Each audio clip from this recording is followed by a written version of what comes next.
All right, hey guys, Unit 6, Video 3, last video, and this is really not even a summary. This is sort of just a freak you out point to remember.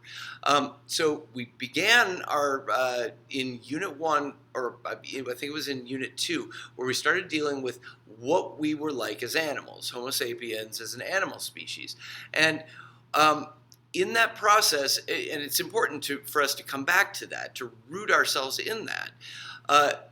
Where we've gone from there is building this elaborate machine that has got a symbolic universe, it's got a collective consciousness. We talked last time about how we, through interaction, we come to understand things in ways, and the overlapping beliefs and overlapping ideas about how to define things, that is our dominant culture. The one point I want to make today, because I ended last time dealing with the idea of that the overlap was in these sort of grand values of individual freedom and equality. The thing that I want to leave you with today is not the most important point. This is not the most important point, but it is a significant point, is that everything in every culture is made up.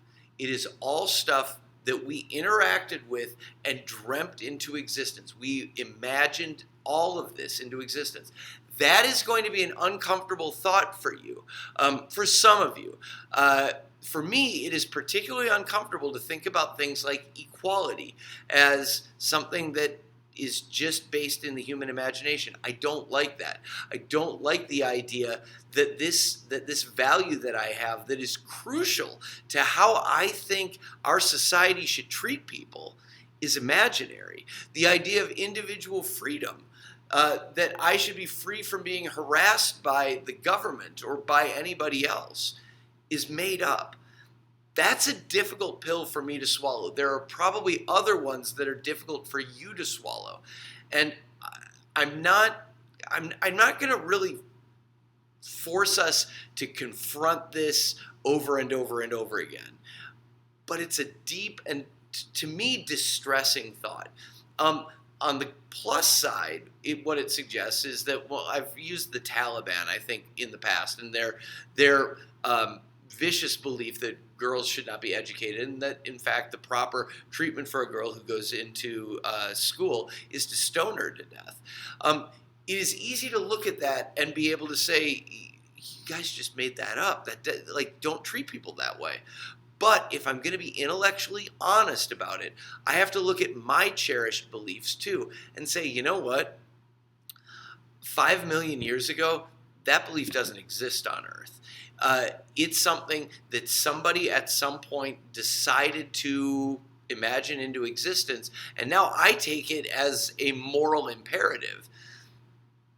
There's no basis for it in the universe other than where we are. It doesn't mean that we should jettison it. At least I don't think that, but you don't have to believe what I believe.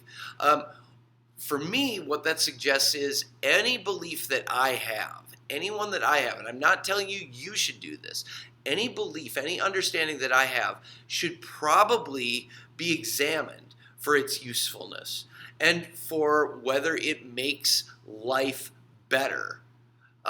If it doesn't, then maybe it's not worth hanging on to, even if it is something my grandparents and great-grandparents believed. Again, you don't need to do this. But I think it is important for you to grapple with, at least to some degree, the idea that these thoughts and beliefs that you have, they're things that didn't exist on Earth at one point, and then all of a sudden they did. It does not mean you should jettison them. But if we're going to be intellectually honest about it, we've got to come to grips with the fact that the things that we really value are things that we imagined into existence and then attach value to. Sorry, it's a little bit deep and dark. Next time, we will be moving over to the other side for Unit 7. We will be moving over to the other side of the machine, which is a much more straightforward side. It's where we'll talk about social structure. So I will see you guys then.